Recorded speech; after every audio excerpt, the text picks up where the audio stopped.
is heavily based upon networking, okay? And till the time you actually reach out to people, you actually meet them, you talk to them personally, it's very difficult for them to remember you.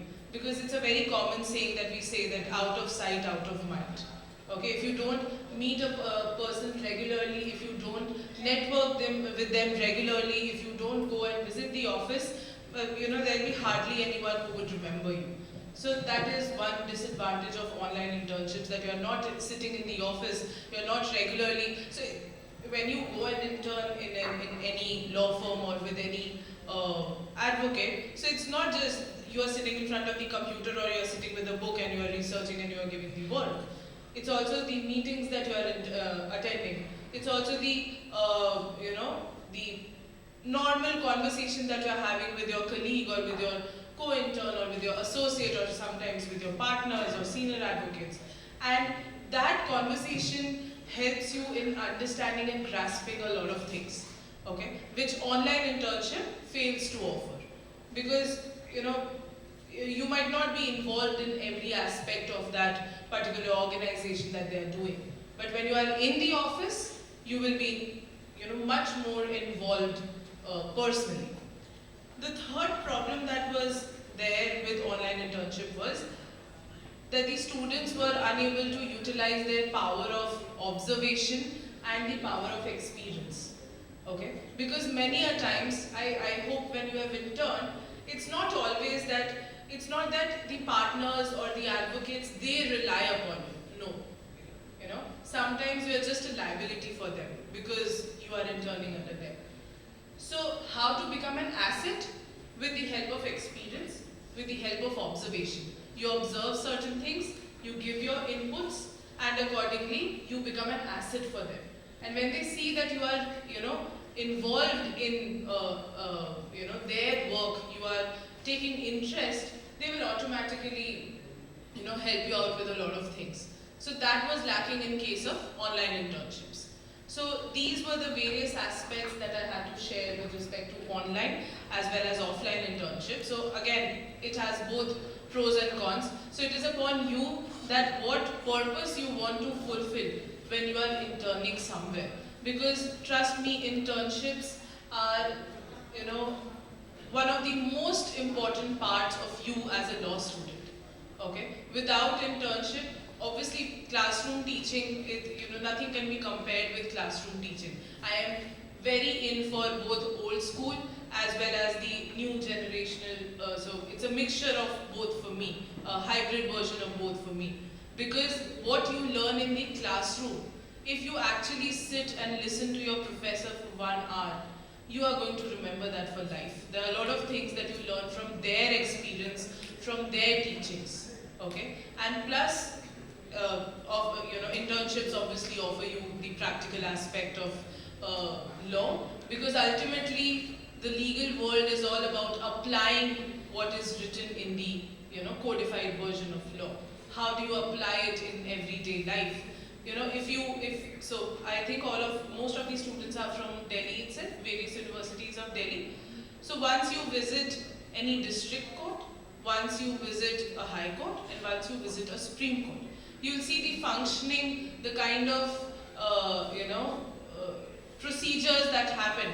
Obviously, these are 3 different levels of courts, so the procedures will be different, but also the basic things that are there, that will also differ. So let us talk about district court itself. So visit 2 district courts and you will see the functioning will be different. So that you will learn with the help of internships. Okay, so that is what I wanted to put my input with respect to internships. Thank you. Thank you so much, Dr. Purohit. Rightly highlighted by Java, the pros and the cons. Rightly said that every coin has 2 sides. And similarly, online internship as well as offline internship has its pros as well as cons. Online internship does saves a lot of cost, not on the part of the one who is doing the internship, but also on the part of the institution that has offered you the internship. At the same time, it devoids you of the social networking that you can develop by doing it in a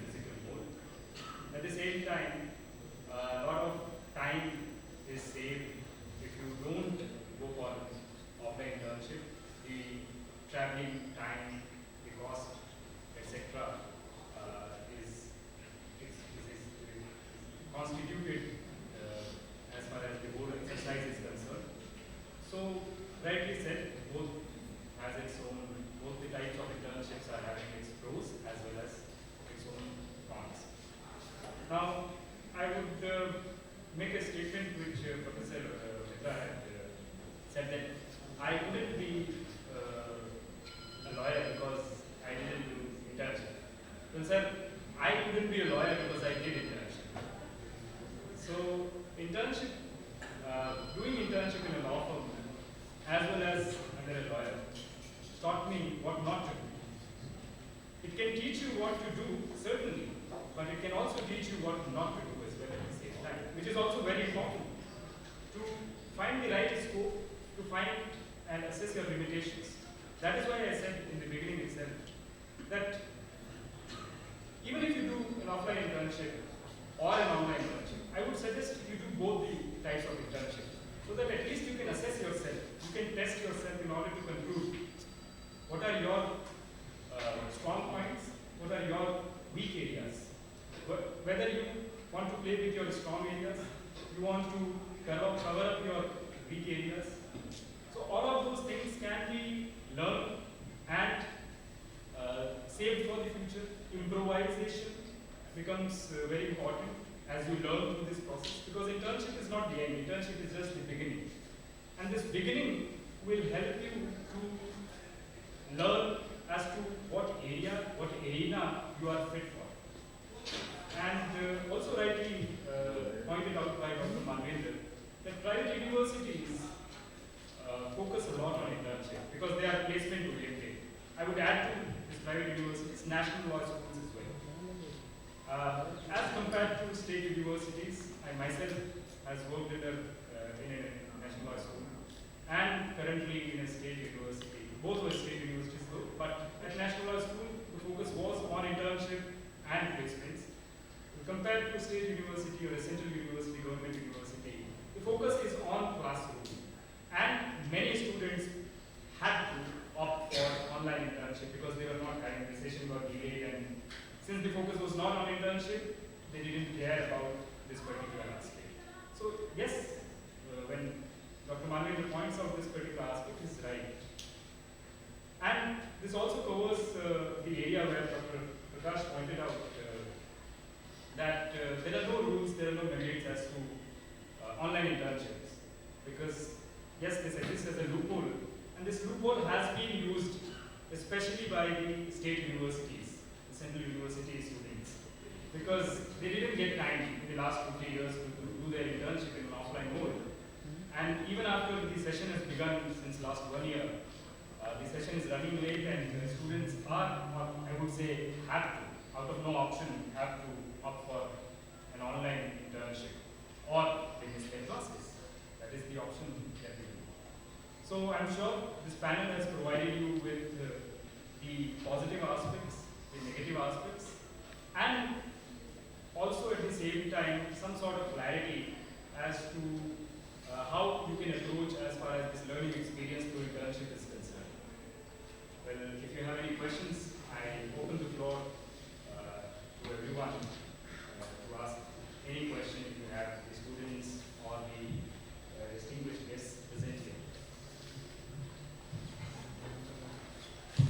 Hello, good afternoon all the dignitaries. I am Swarna from Christ University, Delhi NCR, and my question is, there is a stereotypical thought in our Indian society that legal profession is too much hectic for first generation lawyers, as there is a nepotism in every individual practitioner. So how can the regular based internship for all the law students can help to negate that mindset from the legal industry? That is my question. Can you please direct to whom?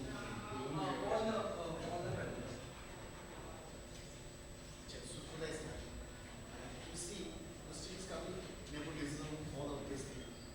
Yes, internship cannot teach you. I'm telling you. Why is it?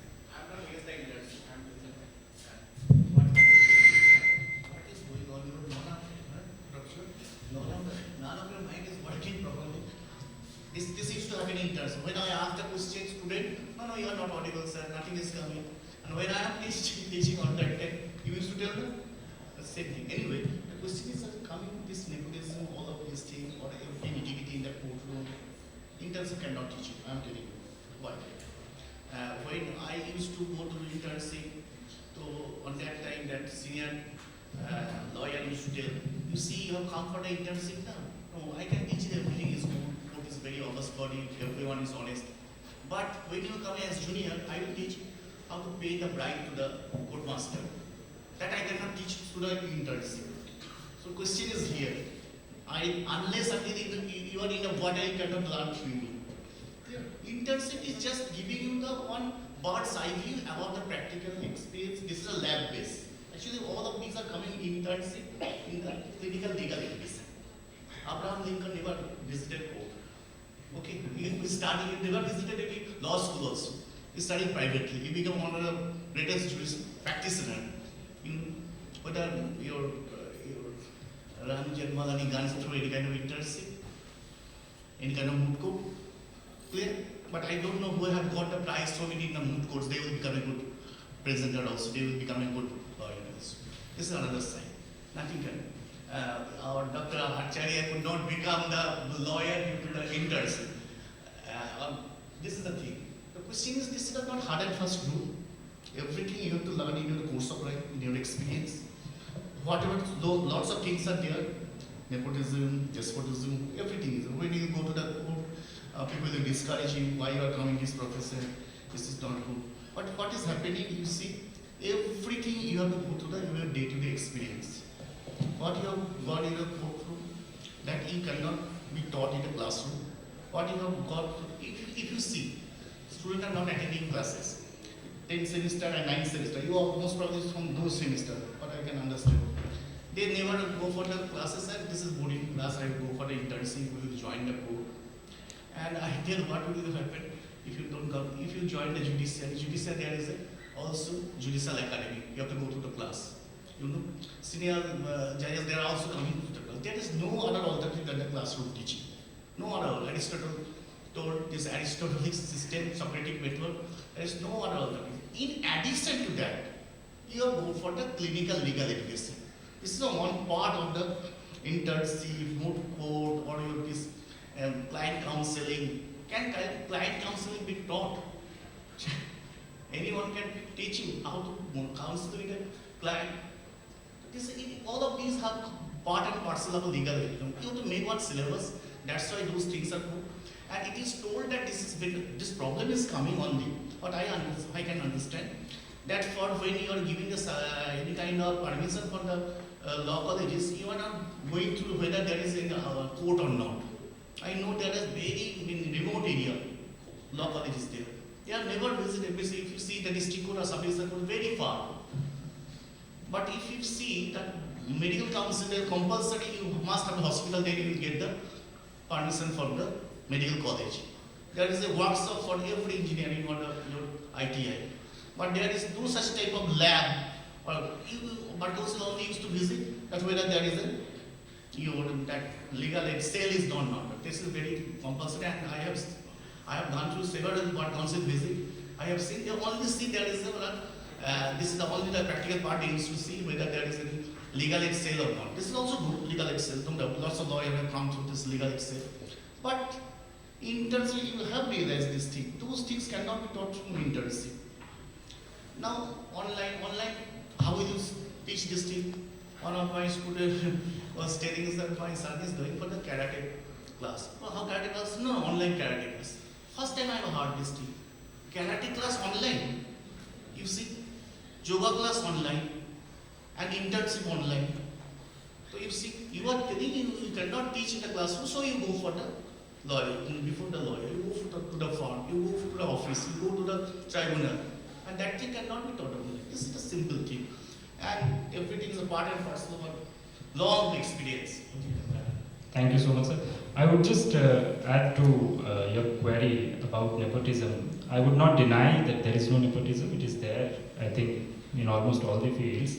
But just a suggestion, which university are you from? Christ University. So I would suggest you to create an institutional mechanism for internship. Because as I see from the national law schools or wherever students mostly get their internships in A tier, B tier, C tier firm, whatever may be, they are getting internships not because of nepotism, largely, I'm not saying 100%, but largely they are getting internship because of a strong body that they've created in their own university. So there must be a formalized body which should regulate this particular aspect. So formalization, I think, is an answer to your question. I think ma'am also has. Yes. To add on to whatever the co-panelists have responded to your query, talking about second generational and first generational lawyers. So, see, the only advantage that you get as a second, third, fourth generation lawyer is the network from your previous family members who have been there. But otherwise, it is all you that you have to work, okay? Till the time you put your hard work, till the time you study, research, build up your communication skills, know your father, your grandfather, your uncle, aunt, mother, whoever that person is from the previous generations, they will not be able to help you. Okay, first thing. Second thing, if you're a first generational lawyer, I understand that you might feel that there is a nepotism that is there in the industry. But again, the answer to that is your hard work, your network, your communication skills, right? And internships help you to